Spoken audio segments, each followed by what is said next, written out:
When it comes to online trash journalism, specifically in the comic book space, there's 3 websites that come to mind. The first one is the Mary Sue, which is the used tampon of the internet. Number 2 is Bleeding Cool. Insert joke about Rich Johnson here. And number 3, Comic Book Resources. Yay. Once upon a time in a galaxy far, far away, Comic Book Resources was actually a pretty decent website when it came to comic book news.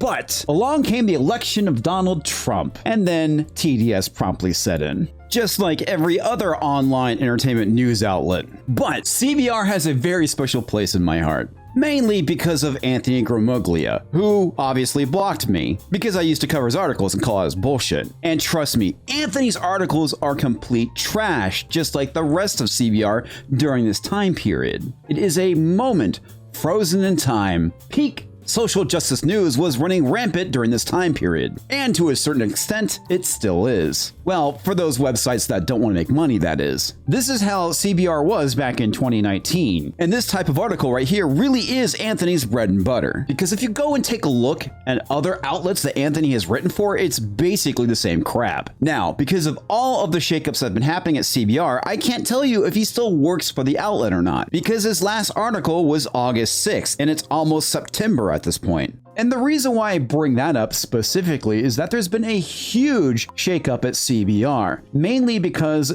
a couple years ago, they decided to stop pissing off the fans. And I'm sure that made a lot of progressive writers not so happy. The reason why CBR went from being a pretty good website to absolute trash is because Jonah Whalen, the original owner of CBR, sold it to Valnet back in 2016, which is why it turned into clickbait intersectional trash. Now, it's also worth mentioning that Valnet also owns not just CBR, but they also own Screen Rant, Collider, MovieWeb, Game Rant, and several other gaming and pop culture sites. Now, the reason why I'm pointing this out is because of the obvious. This is the reason why all these websites suddenly became homogenous and garbage tier literally overnight. And these sites continued to push the message until, well, it no longer benefited them. Now, the reason why Valnet owning all these websites is such a bad idea is kind of obvious, because it allows them to go and push a single narrative across multiple websites. And if you had no idea that Valnet owned and operated all these websites, well, it just seems like this is what's being reported, and you'll be none the wiser. Now, Valnet announced that there were going to be some big changes at CBR, presumably because the economy was tanking, and well, during a good economy, sure, you can get away with insulting your audience, but when the economy turns sour, things just don't last. And this was one of them. By the way, insulting your audience is never a good idea, no matter what the shape of the economy is. Now, back in May of 2023 on Popverse, it was reported that Adam Swiderski, I don't know if I said that name right, and I quite frankly don't care, who was the editor-in-chief at CBR at the time, was laid off. And later that day, they have a follow-up article stating that more people from CBR were fired. And this includes, let's see here, the senior new editor, I'm guessing news editor, but I don't know, Stephanie Girding, who has been at CBR for over 18 years, by the way, and senior features editor, Christopher Baguette, insert joke here. Now, it was reported that they were fired because they were defending the writers, which could be interpreted many different ways. One of those interpretations, which is Valnet basically said, hey, all the intersectional and social justice nonsense, knock it off. And the writers were like, no, this is what we want to write. And again, this is purely speculation on my part. Needless to say, there was a huge shakeup and, well, people left. Some were willing and some were not. Which brings us to July of 2023. Inside CBR's layoffs and bad week by Heidi McDonald. If you don't know who Heidi McDonald is, it's fine. Just know that she's part of the comic book Whisper network. Starting back in 2020, Bleeding Fool wrote a series of articles exposing the Whisper network, which exists to try and destroy male comic book pros. The Whisper network is a group of journalists as well as comic book pros trying to eliminate their competition, either through Me Tooing them or causing some sort of controversy. So just so you know the type of person that Heidi McDonald actually is. But anyway, I digress. Heidi in her article points out that CBR gradually became a more generic content farm, turning out less and less comic book content and more listicles and insane clickbait articles.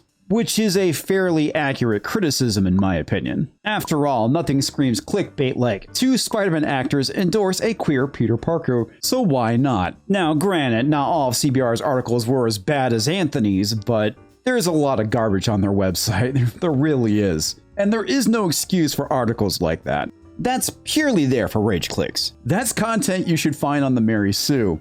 Oddly enough, Anthony seemed to have worked there for a very short period as well. Probably didn't pay well. Or it's simply because he has an outie rather than an innie. And I imagine that a lot of these trash clickbait websites have the same issue. While news sites are sort of competitors, we all realize we're all on the same tiny floaty in a rapidly evaporating kiddie pool. So there's a pretty collegial atmosphere. We talk. No shit. Hence the Whisper Network. I've been hearing that Valnet was paying less and less and asking for more and more work from writers for a while, and this week's layoffs and culture changes brought many folks out of the woodwork on Twitter, including The Beat's former managing editor, Samantha Puck, who tweeted, "It's a good thing that the article includes the tweet because I obviously can't view it because the account has limited who can view their tweets." Of course. Now I'm making the text larger because this is some really small font, and for whatever reason they decided to do it all in blue, which makes it very difficult to read. So I'm just going to highlight it here so you can see it. I haven't spoken publicly about this because I don't want to burn bridges, but Valnet is a monster. In 2019, I was promoted from one editor to position of another at CBR and given a accommodating pay increase. But 6 months later, when upper management talked about the raises, anyone who had accepted a promotion, including me, was not eligible because we got a raise when we took the new position. As a full-time section editor expected to be available 24/7, I made $2K a month. Maybe you should have negotiated better. I don't know. I imagine that Comix Beat wasn't paying that much, otherwise you'd still be there. And if you're only making $2,000 a month, I suggest maybe finding a different job. $2,000 a month is only $24,000 a year. That is by no means a living wage. Your other option is to go and start your own entertainment news website, but that would require you getting off your ass and doing something rather than sitting down and just shitting out an article. When I asked for more money, I was fired. I kind of get the feeling there's probably more to it than just that, but that's just me. Normally, how most people handle a situation like that is they simply go, no. They typically don't fire people for asking for a raise, unless you're just causing a bunch of problems. And that's if I just go and take her word, which I'm not. I quite frankly would rather trust a rabbit giving me a frontal lobotomy. My click bonuses for articles that performed well were also about half of what it should have received. When I asked why, they told me bot traffic doesn't count. And that statement raises a rather interesting question. Who's botting the site for more views? Is it Valnet or is it the article's author? Because what that implies is that Valnet knows that half their traffic is fake. That is something that should be looked into more deeply, because this sounds like fraud. Their entire system chews people up and spits them out for pennies, all under the guise of building portfolios. When I was there, everyone was a freelance contractor, which the company cited as a perk because everyone could make their own hours. And yes, being a contractor is a potential perk with obvious downsides. 1, no insurance. 2, if you don't work, you're not making any money. That's just how it works. But if you feel like fucking off for the day, you have the opportunity to do so without the fear of being fired. Obviously, being a contractor is not for everyone, but if you don't want to be one, find a real freaking job. In actuality, it allowed Valnet to deny benefits to employees working more than full-time hours, and to sever contracts whenever they wanted. Yes, that's typically how things work in the contracting world, because it saves the company money. The issue here is websites like CBR are not real journalistic outlets. They are really nothing more than just glorified blogs with multiple contributors. Now, I can't say this with 100% certainty, but I kind of feel like that's how all journalistic outlets are these days. Anyone who attempted to push back or ask for more was either pushed out or outright let go. For me, when it comes to these journalists, a lot of it is garbage in, garbage out. And you can't continue this model when the economy takes a hit. And this is something that Heidi does point out in her article. As awful as Valnet can allegedly be, in many ways I understand how involved in creating online content for profit hitting the panic button. I don't have the time to go into how shitty it is to be creating content on the web these days, but advertising is way down, even more so than usual with the recession or something looming. And these exact same issues that Heidi highlights is something that has been experienced on YouTube. It's the reason why they've been going going and demonetizing a bunch of channels. Why? Because there's not enough of the pie to go around anymore, because the economy is going down, down, down. Market budgets are always the first thing to get cut in these times. Although advertising will bounce back, it always does, the competition for eyeballs is eternal. And that's kind of the whole point to competition. It leads to innovation and doing things better. Because if you don't have competition, it just leads to laziness, which is pretty much what we've been seeing throughout all of entertainment journalism. It's a pretty rough time for all right now. And yes, working for a digital outlet, much like either Comixbeat or CBR, is going to be a rough trade. When the economy is down, odds are you're not going to be making as much money because the advertising dollars are not going to be there like they were once before when the economy was good.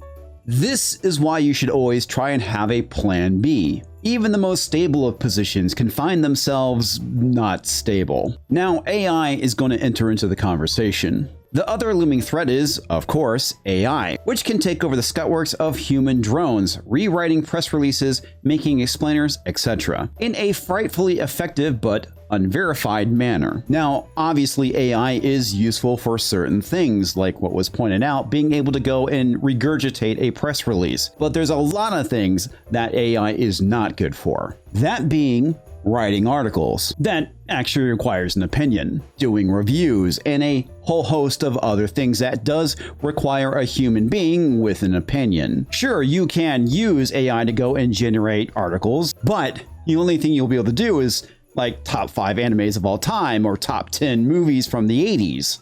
AI requires something to already be out there to go and draw upon. Like I said, there's a lot of things that AI is good for, but giving an opinion is not one of them. Google is currently messing with its own search and possibly pivoting to AI, something that could kill sites like the one you're reading right now, with a ruthlessness Thanatos would find cold-blooded. The sad truth is, Heidi, Google could already go and crush your website by going and removing it from the search engine. It's already happened before. All you have to do is just not have the right opinions, and Google will do its damnedest to erase you from the internet. This is the issue with giving one company so much frickin' power. You don't need AI to do this, it just obviously makes it easier. My first thought about these Valnet changes was that the new culture might mean a pivot to AI, but insiders I talked to thought this was not directly the case, as in AI won't take over writing articles just yet. And it will probably never happen. Like I said, unless AI has the ability to go and develop an opinion of its own,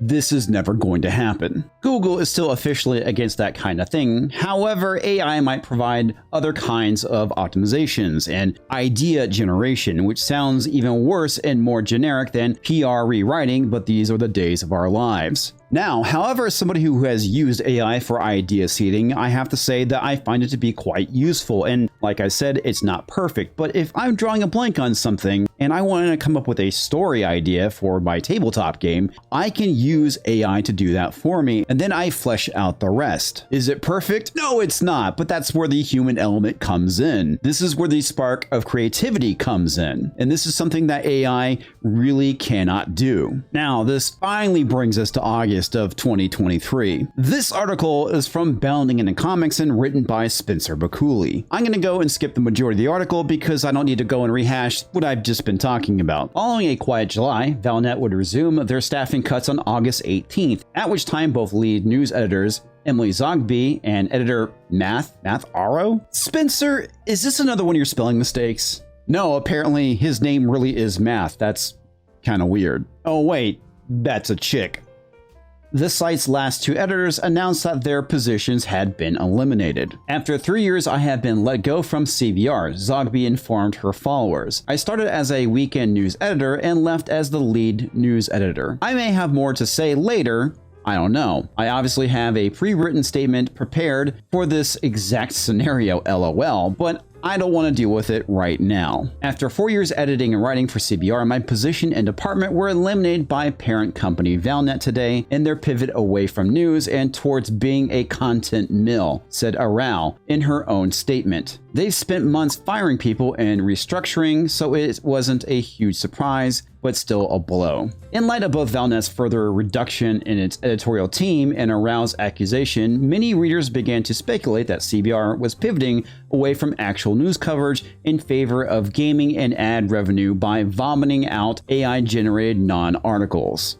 Speculation eventually grew so rampant that on August 20th, CBR managing editor John Arvden took to his personal Twitter account to explicitly clarify, no, CBR has not eliminated the news section. But this is where things get spicy, really spicy. Because on August 22nd, 2 days after John's statement on Twitter, we get this. Despite rumors to the contrary, we have not eliminated our news section. We simply fired all the news editors who didn't resign in protest and have been slowly gutting our other departments as Valnet continues CBR's shifting to an AI-driven clickbait-focused content mill. Presumably, CBR's Twitter account was hijacked by a disgruntled employee. The irony is that minus the AI part, that's basically what CBR has been for the last 5 years. Maybe longer than that. Now, is it impossible for CBR to go and shift to AI-generated content? No, not at all. Only if you want to just put out like top 5 articles. Sure, you could pull that off. And here's an example of that. I put in write an article about the top 5 horror movies, and granted I disagree with the majority of this list, but you could technically do something like that. Ultimately what this means that it will just lead to the death of sites like CBR in favor of other news sites that pop up that actually do cover entertainment news. So for me, I really don't find this as a loss. Anyway, that's my take. What is yours? Leave a comment down below, and while you're on your way out, hit that like button. If you enjoyed this video, I suggest you watch the one popping up right about here. I'll catch you next time, folks.